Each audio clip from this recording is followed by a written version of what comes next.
Hi, I'm Roger Bindle, and this is my chainsaw sharpening rig that I made from scrap wood that was sitting around my shop. It's made out of hardwood, and the reason I went with that is because I didn't have to use any supports or do any gluing. Everything is just screwed in from the bottom.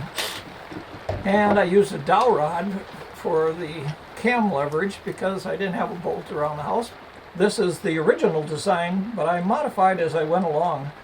This cutout and cam pivot points were the primary changes, so they centered on the chainsaw blade. This way, the clamp is just catching on the blade itself and not on the chain. Everything was held together with wood screws, and then I clamped it down to my workbench to make it sturdy for sharpening. It was quick and easy to make, and it works just fine.